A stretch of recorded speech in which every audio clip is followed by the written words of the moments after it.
I'm Richard Beanland, an officer with the National Crime Agency, and this is Underworld, behind the scenes of the NCA. This podcast series unearths the murky world of dangerous criminals and the incredible work undertaken by the National Crime Agency to bring them to justice. Mr. Hasan Zada sat at the very top. He was the head of the OCG, a top people smuggler. There wasn't really much he couldn't offer people.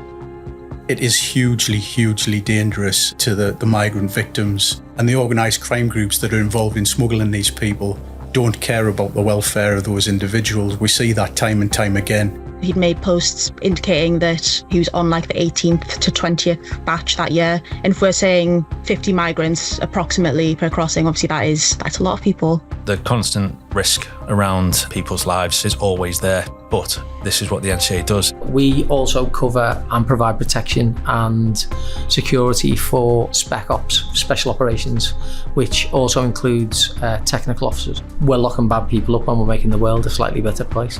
I do get a bit of a buzz out of doing that.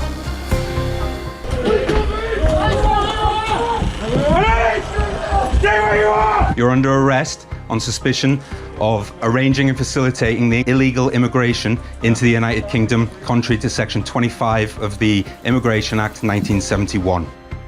Purely dealing with the UK arm alone wasn't going to dismantle and disrupt this crime group. We will reach out to our international network. We will reach out to international partners, pursue those individuals, bring them to the UK and put them in front of the courts.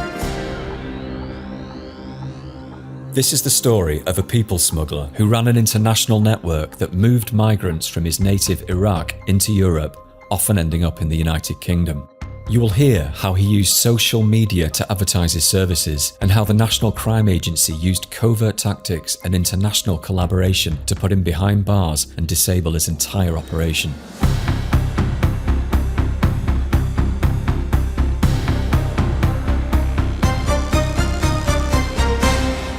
Episode 1: The Best People Smuggler.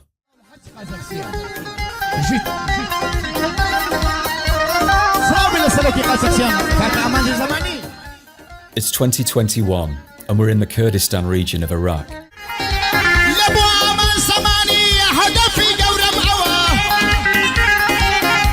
A band of musicians has taken the stage and they're singing about the man who sat beside them, dressed in black and grinning as he showers them with cash.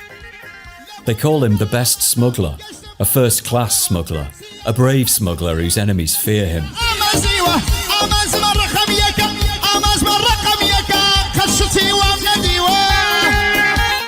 Before long, the man in black pulls out a handgun and begins firing rounds into the air, creating rapid, audible pops to accompany his song.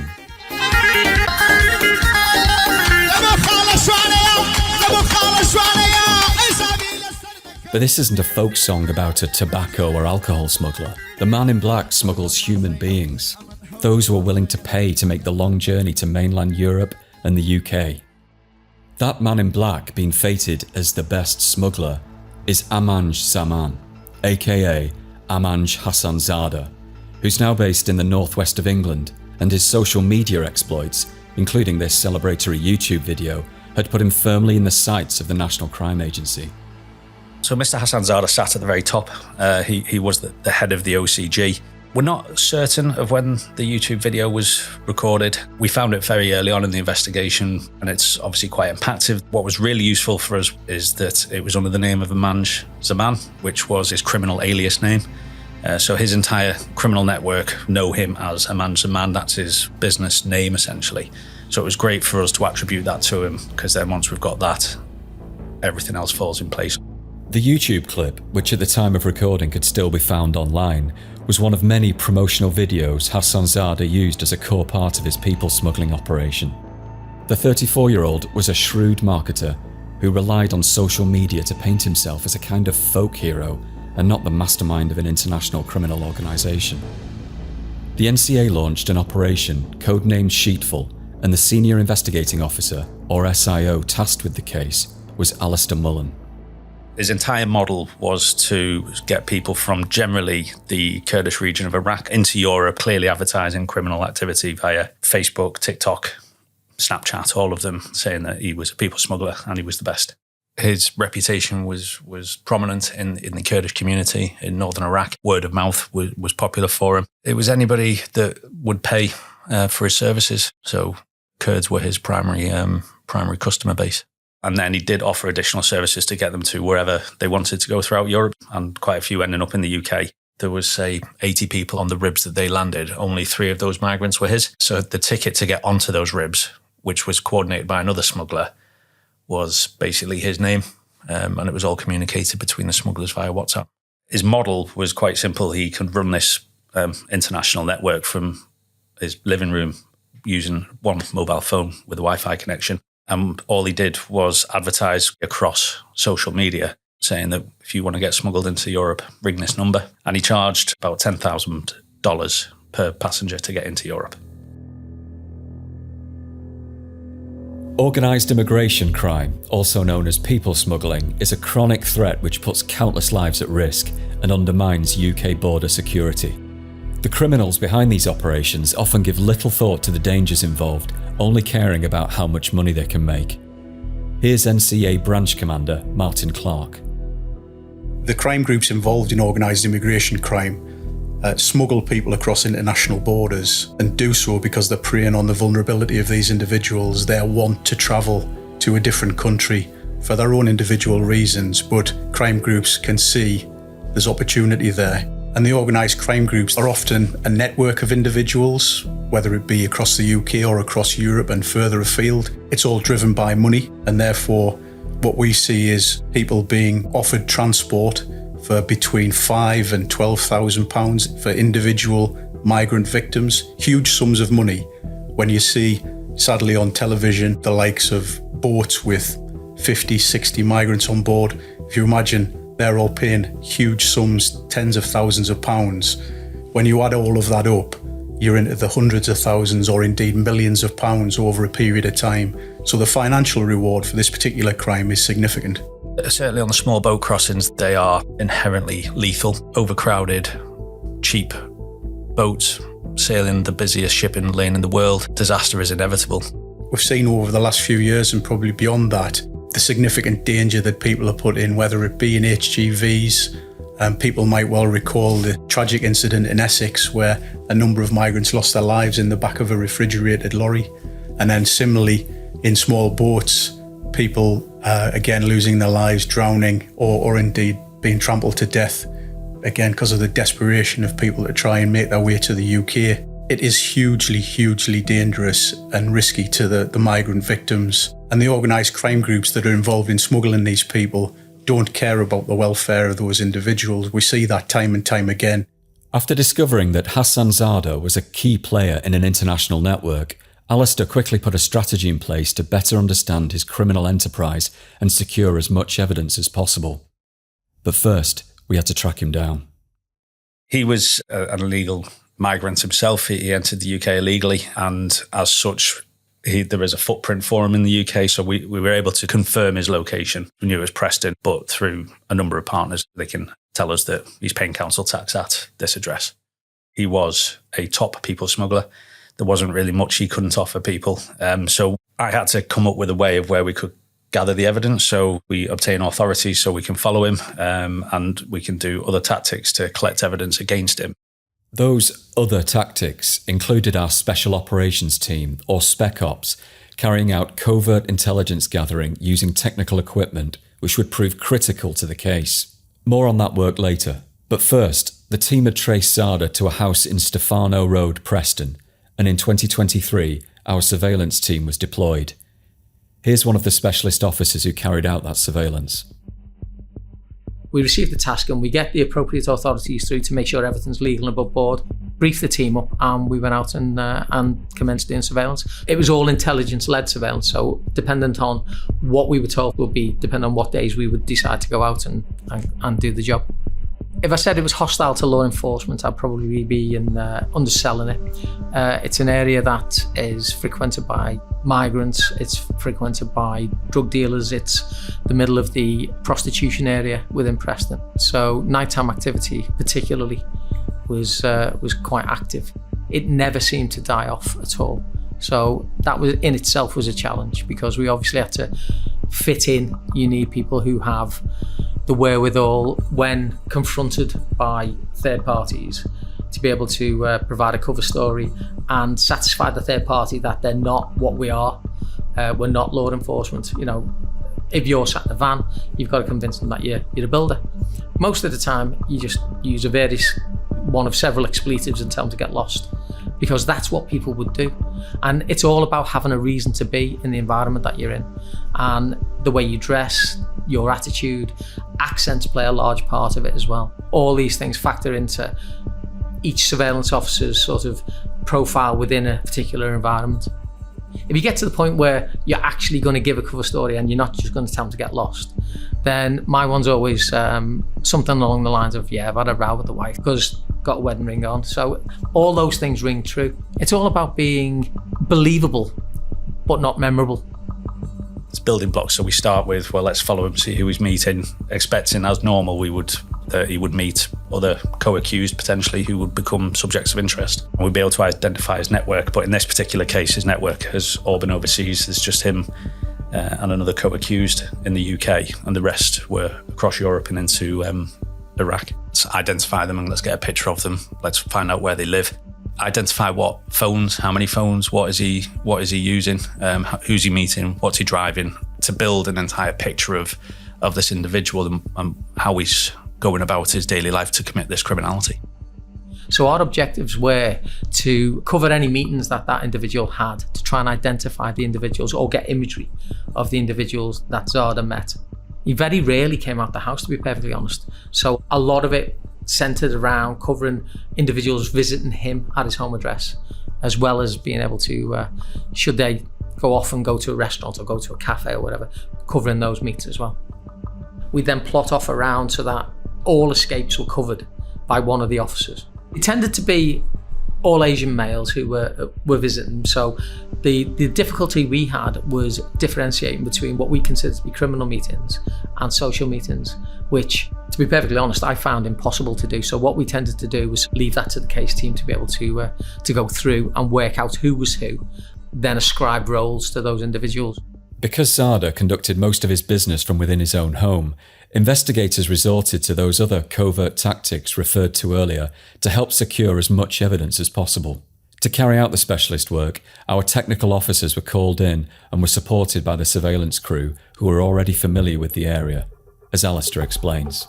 He rarely left the house, and if he did, he didn't really travel too far, didn't have his own car. He ran this network through his phone. He didn't go off and meet other people. He didn't need to go and have secret clandestine meetings in a cafe or in a pub. It was all just done from his phone in his living room.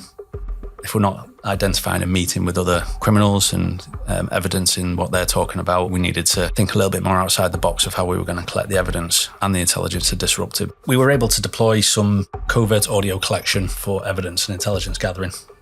We also cover and provide protection and security for spec ops, special operations, which also includes technical officers. They provided the equipment that obtained that material.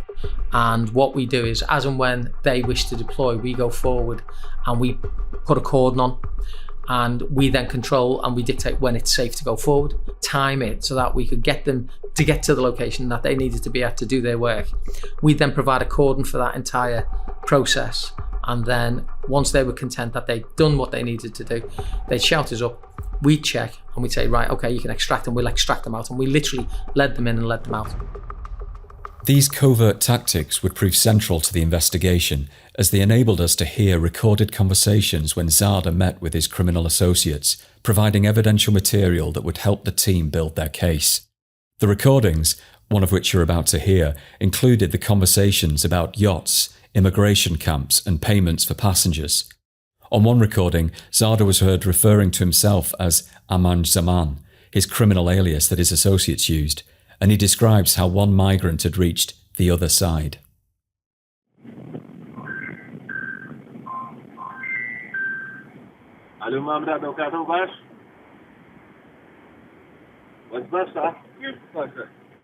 As I understand it, I think he was incessantly using his phone. From what I heard, literally one call would end, another call would start.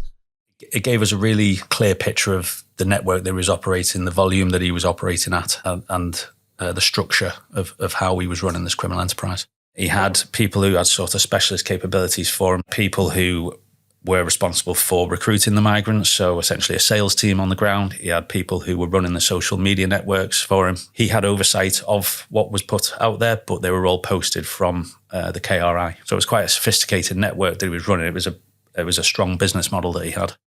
While building that picture of Zada's organisation, investigators were also trying to track down what was happening to the cash migrants were paying to be smuggled into Europe. Hawala is a type of informal money transfer system that relies on a network of trusted brokers. It is a popular method of banking in the KRI. Zada relied on this system to manage his money, but this created complications for the Sheetful team. So we had a financial strategy that was running throughout the investigation, but it was difficult because as a crime group, they didn't utilise traditional banking methods. The banking footprint in the Kurdish region of Iraq is very small. They all use a Hawala network where there is no access to records. We can't request them via production orders or anything like that.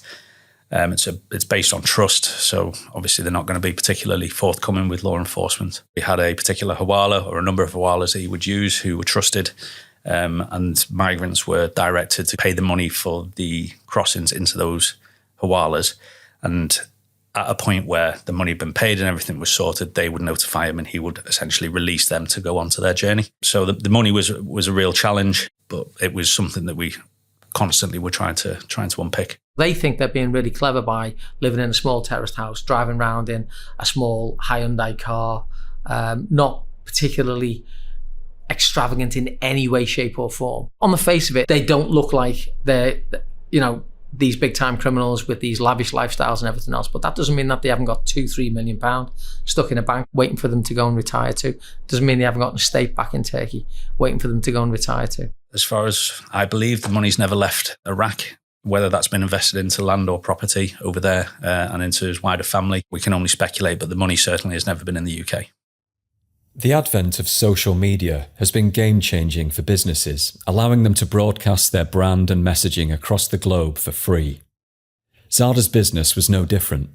He cultivated an online image of himself as the best, a man who provides a reliable service, and even had the customer reviews to prove it. Peppered across Facebook and TikTok were enticing posts featuring pictures of yachts and a phone number to call if users wanted to make inquiries. There were also video affirmations from satisfied customers saying Zada's name and thanking him for arranging their journeys. The video you're about to hear was shared on social media and shows a group of migrants praising Amanj Zaman as they sail across the sea on a crammed yacht. In the second clip, a large group of men can be seen posing for a video in which the cameraman says, after 3 days on the road, they've made it to Macedonia, thanks to Amanj Zaman.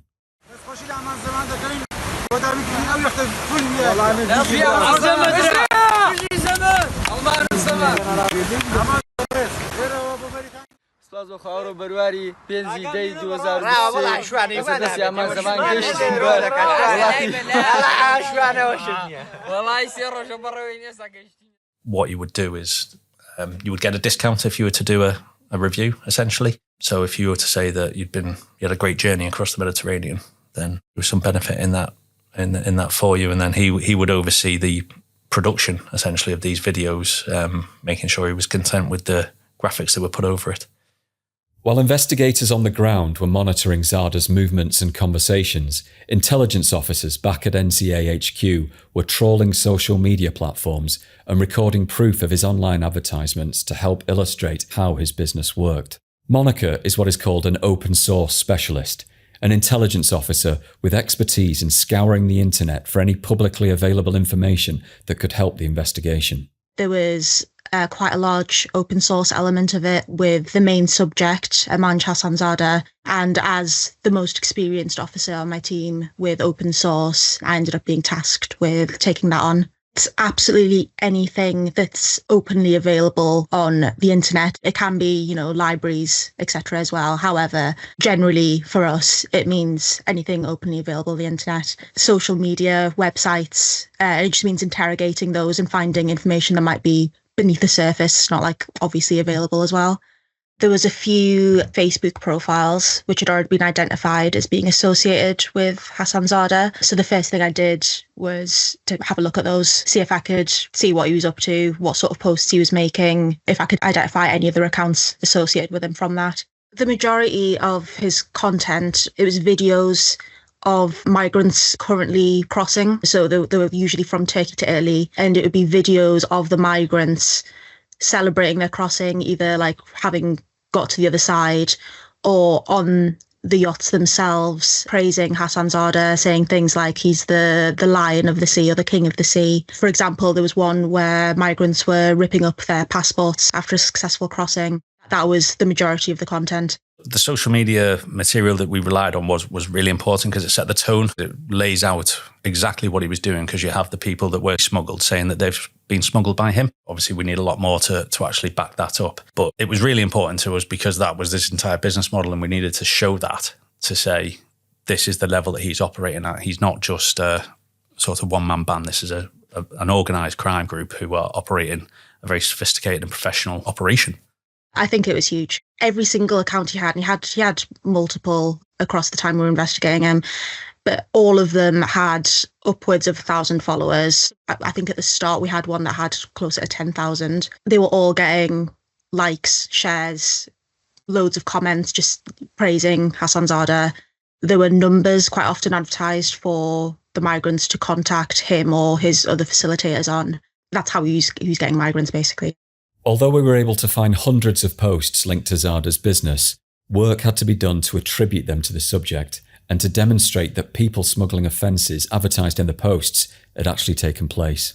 There's a lot that needs to go on in the background. Advertising, as it stands, is not a criminal offence to do that. You need to prove that they are committing that offence. And there's a lot of work that has to go into doing that, not to mention even the attribution of the pages. If somebody has a page in my name and posts something, well, that's not my responsibility. That is someone else doing that. So it makes it difficult, but there is a lot of work going on. The NCA does work with all the major social media companies to target and refine the method of targeting these adverts that are all over there, and that's across all the platforms. In 2021, the NCA launched a social media action plan in partnership with major social media companies. And since then, the agency has identified and removed tens of thousands of posts, pages and accounts advertising the services of people smugglers. Meanwhile, on Operation Sheetful, Monica was working hard going through Zada's online posts. So we'd kind of do comms applications on the social media accounts, and we'd find like which IP addresses had been accessing them. Sometimes they'd come back to being in Iraq when we knew that Hasan Zada was in Preston. So it wasn't necessarily he himself that was actually updating the accounts. I mean, it could have been. He could have been using a VPN, I don't know. But his face was on the accounts. His name was on the accounts. He was the face of the operation, basically, even if he himself wasn't the person doing the posting. There's a lot of factors, and it needs to kind of go on over a lot of time for us to build up the evidence that it is in fact him. He is linked to these events before we can go and arrest him. Officers worked round the clock, building a case against Zada to help the Crown Prosecution Service bring charges that would reflect his level of offending. But in May 2024, covert monitoring revealed a conversation detailing plans that could put lives at risk. This meant our surveillance had to come to an end, and we were forced to prepare for an arrest. I was aware that he organised a yacht that was going to set sail across the Mediterranean and leave Turkey, and we couldn't allow that to happen, so we needed to disrupt that best that we possibly could, and arresting him was the only option that it came down to for me. So in a risk-to-life situation like that, obviously our obligation under ECHR take priority over absolutely everything that we do. There's a number of options that we could have done, all required different elements to fall in line because the investigation was going well, but we needed to get over that evidential threshold. When we arrested him, we needed to be able to get a charge on him to get him remanded because, as I say, all he needed was a mobile phone with some 3G, 4G or 5G to be able to continue his criminal network. So the priority was disrupting that run, and if we could get him, then we tried. Over the next 72 hours, we dedicated all our efforts to identifying the location of the yacht, working with international partners while simultaneously ensuring we would present enough evidence to put Zada behind bars on arrest. I was acutely aware that this scenario would ultimately probably play out. So we did have a couple of options where we could have arrested him for the social media posts and then bail him, or we could have arrested him for something else. But once we had a full understanding of the way he operated, it was key that we managed to get him off the streets and build up a prosecution that would safeguard all those people. There was a lot of international work that went on, because if we could identify where that yacht was, then partners in Turkey would have been able to interdict that for us and safeguard those migrants, which would have been best case scenario for us. We worked with Italian partners to see what support they could offer. The case team were going over some of the material that we've had to try and find anything really that we could present to the CPS as an appropriate level of criminality, which we did, which was ultimately a number of migrants that had been smuggled on small boats into the UK under his direction. Once they believed the evidence was in place that linked Zada to 3 crossings, Alistair and the team prepared to move in on the house in Preston and arrest Amanj Hasan Zada for people smuggling offences in a dramatic dawn raid. You can have all the best laid plans in the world. We had a good understanding of his pattern of life at this point. As I say, we'd been doing surveillance on him. We knew generally what he did and where he would go. But on the morning of the planned arrest, for some reason he was up and out early, going for a walk around the park, we think. The stress did go up at that point.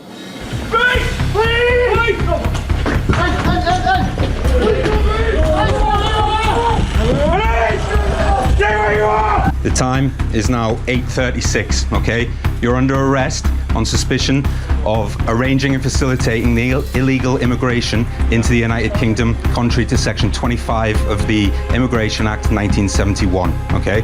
You do not have to say anything, but it may harm your defence if you do not mention when questioned something which you later rely on in court. Anything you do say may be given in evidence.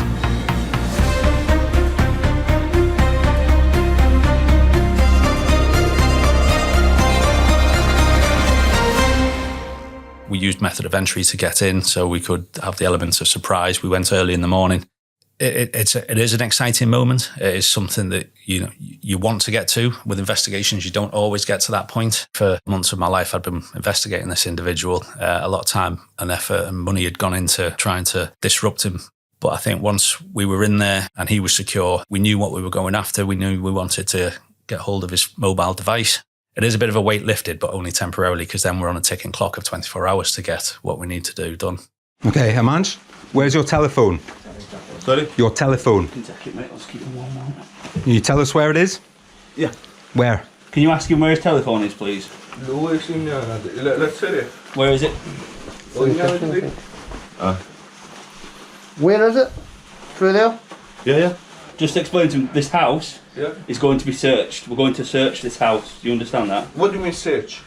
We're going to look around this house for items. Yeah. Okay. The arrest of Zada went smoothly and meant his network abandoned the smuggling attempt we'd learned about through our covert recordings.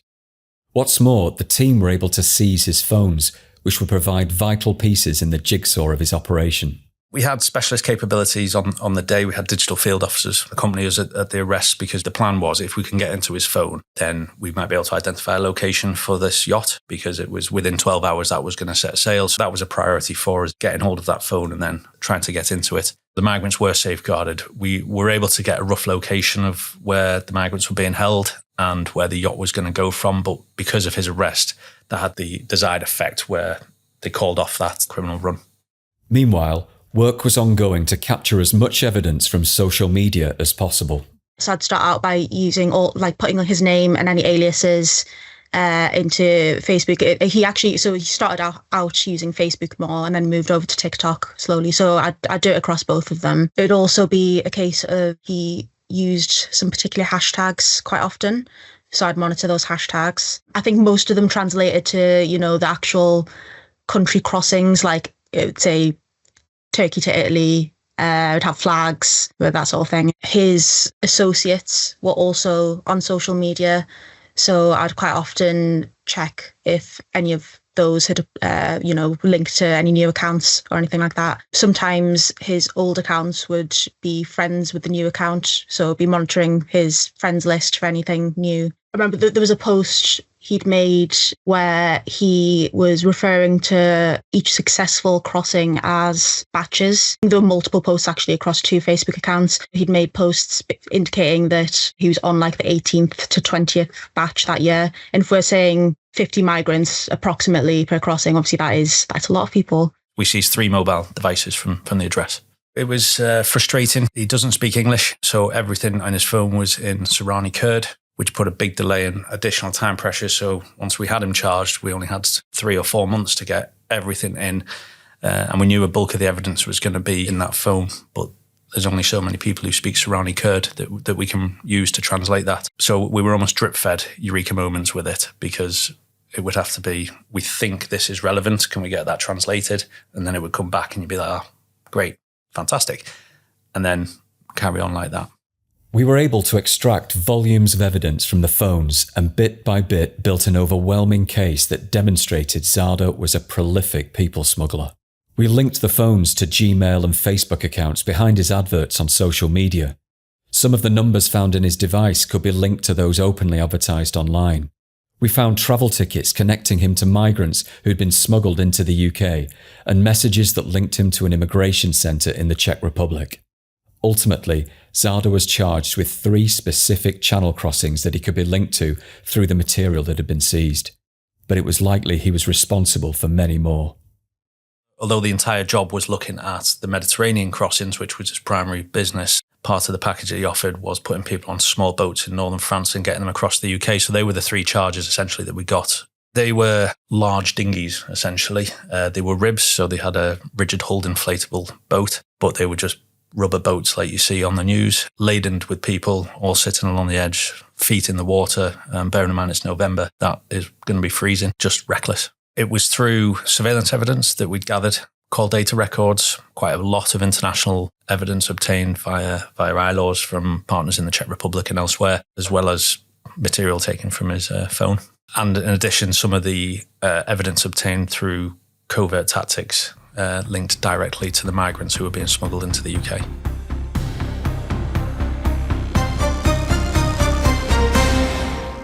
With Zada behind bars facing trial, our focus turned towards his criminal network overseas.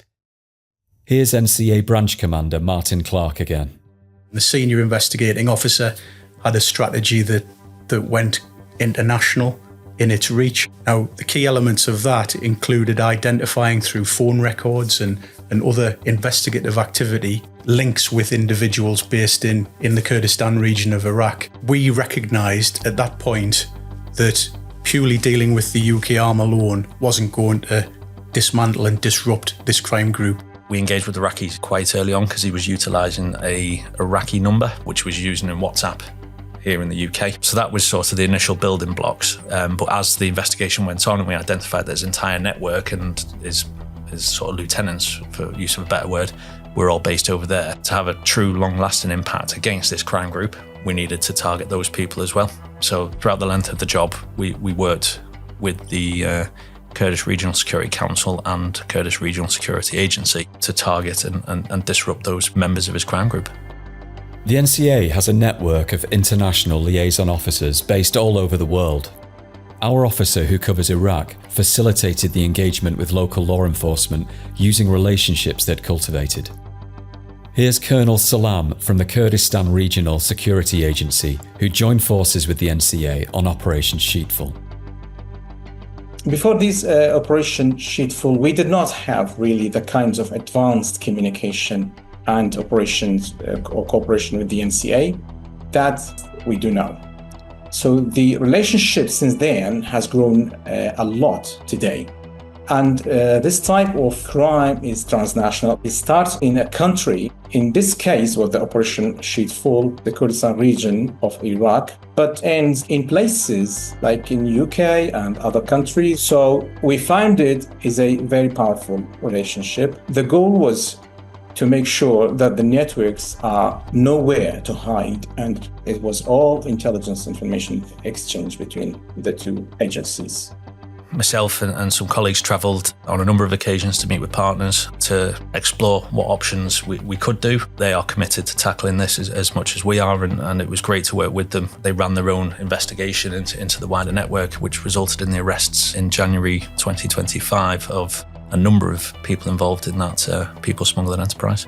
This is the first time a team of investigators from the UK has visited Iraq and been able to participate in the planning and organising of a tactical response, and by that I mean planning linked arrests. The arrests took place in different locations, some in cities and the others were small areas around or the vicinity of the cities. They're not trying hiding because they didn't know that they are wanted or arrested. The arrest has really disrupted the group of ability continuing operating in this country. So it was very important. Regarding this, the NCA role was really essential because they are providing us with detailed intelligence and help us track the group internationally, and in other terms, coordinating actions on their side with what we were doing here on the ground. One of them was a Hawala banker who we believe received funds from migrants on behalf of Zada, and the other two were smugglers who were facilitating, and certainly post the arrest of Hasan Zada were a lot more involved in the crime group.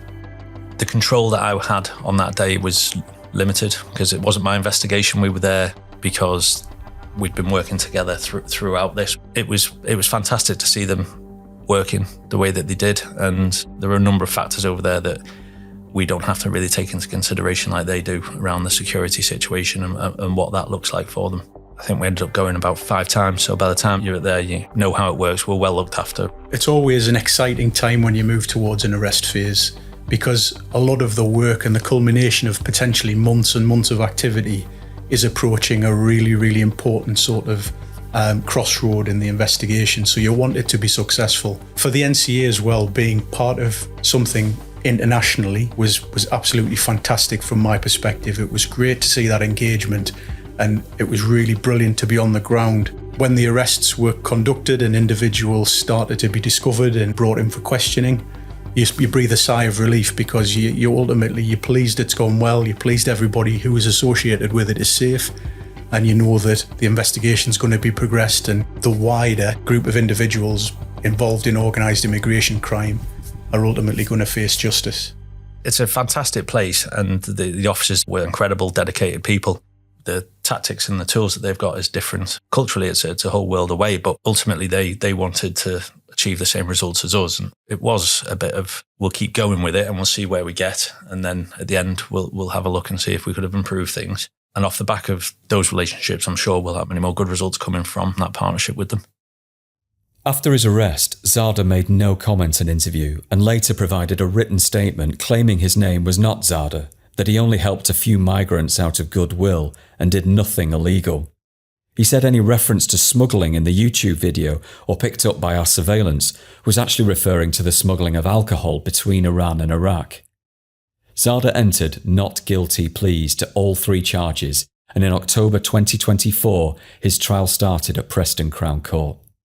Trials are difficult. This was a 2-week trial. There was a lot of evidence put forward, quite technical bits of evidence around different sources, but pulled together to make one story. So the presentation of that was one of the more challenging elements. But after 2 weeks and 2 days of deliberations by the jury, they convicted him of 3 charges in the end, all linked to small boat crossings. It was a fantastic phone call because throughout the trial process, usually on a daily basis, myself and Alistair, the senior investigator, would speak. He would update me around progress. And as with a lot of trials in the Crown Court, it's a bit of a roller coaster. Some days you're up, some days you're down. It was just a huge relief, really, that a fantastic result came in. We got the result we wanted. More so, I was just really pleased for the investigation team because I can see the amount of hard work that goes into these investigations. You know, months and months of toiling and really, really hard work, both in the UK and internationally. It's fantastic when that can happen. You know, the team can afterwards can sit back and relax a little bit and start to think about the next one, really. I'm glad I wasn't having my blood pressure taken at the time because, as I say, 2 days we're pacing up and down the front of the court waiting on the jury to come back. And when they do, your heart rate goes up.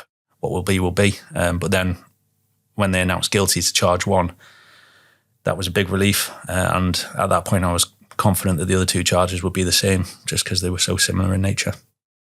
On the same day he was found guilty, Zada was sentenced to 17 years in prison, with the judge acknowledging the lengths that NCA investigators had gone to demonstrate the extent of his offending. We needed a tangible event to pin his criminality to, so we needed something to happen. So yeah, it was quite frustrating because we knew He was moving hundreds of, if not thousands of migrants over his criminal career into Europe and across Europe. But we were fortunate that his level of offending was considered at sentence. And the aggravating factors that the judge took into consideration there was around the temperature and the weather conditions that these boats were put to sea in. Women and children were on these boats. The judge rejected that Mr. Hasan Zada was doing this for any kind of humanitarian reason, and it was done solely for financial gain. And also because the charges that he was convicted of ran from October to November in 2023. So the short time period was also a factor taken into consideration by the judge at sentencing, and 17 years is a great sentence. I think that sends a message out to people smugglers, whether they be in the UK or they're abroad. More sentences like this will continue to deter people from getting involved. It was fantastic that we were able to prosecute this individual and then seek to work with partners abroad, because the NCA truly has that global reach, and there is nowhere safe now for criminals, whether it be organised immigration criminals or criminals involved in other activity, to reside and try and operate. We will reach out to our international network, we will reach out to international partners, and ultimately we'll seek to pursue those individuals and put them in front of the courts. Much of the criminality associated with organised immigration crime lies outside the UK, so the NCA works with partners around the globe to target those criminal networks that pose the highest risk and cause the greatest harm. At the time of recording, we have more than 100 live investigations into those individuals, using all the powers at our disposal to disrupt their activity. The NCA recognise organised immigration crime as a significant threat to the UK. And sometimes the people who are facilitating this and organising it are based abroad, yet they're affecting the UK and their communities. So it's really, really important to the NCA that we counter this threat. We believe that no countries in the world can stand against types of these crimes alone. We know that human trafficking operates across borders, and it's a transnational crime, and they exploited the gaps between even the jurisdictions and also even countries. Working together as agencies, sharing intelligence, planning together, all these things will make these gaps narrow, and it's much harder for the smugglers and for those human traffickers to operate easily. The NCA are well placed to deal with this because we are international in our reach. We've got international liaison officers, which are NCA officers embedded around the world. And we now have really strong partnerships and collaborations with countries all over the globe. And that's where we have our niche capabilities, and we're able to address these international crime groups. It has been challenging, this one. The constant risk around people's lives is always there. But this is what the NCA does. He was a prolific people smuggler. He's now in prison for 17 years. That has had a major impact on his criminal network. The fact that we're locking bad people up and we're making the world a slightly better place. I do get a bit of a buzz out of doing that. It makes me feel good about being me. Hearing that he got such a lengthy sentence felt like, I've done my job, I've done it well. The NCA is a true partner in fighting human traffickers and smugglers as well. That's our mission, to protect life and to uphold the law, of course. I've been very lucky over the past 15 years to do a lot of really good investigations, being part of some really great work, but this is definitely up there. It's a worthwhile job. We're saving lives doing that. What's important in investigations is you never really stand still. You can't allow yourself to stagnate, because as the crime type evolves, our law enforcement response has to evolve with that. So we never rest on our laurels. We'll always look to stay a step ahead of the criminals, and in this particular case, the criminals involved in organised immigration crime. We don't stop, we learn and we move on to the next one. I'm Richard Beanland, and you've been listening to Underworld, behind the scenes of the NCA. If you enjoyed this episode, be sure to follow, rate and review so you can keep up with our podcast. You can learn more about the NCA by visiting our website at nationalcrimeagency.gov.uk. In the next episode, David Sainer, he took their childhoods from them. He used the limousines to abuse these young girls. He would give them alcohol, make them feel like they were teenage girls having a good time. I think there'd always been hints around limo guy, but actually shining a light into that space and realising the scale and the scope of that took some time. He's systematically abused these young, vulnerable girls over 10 years. That in itself tells you what type of person he is. So this is a team of experts, and they've decided to use all of that skill to try and get justice for our town.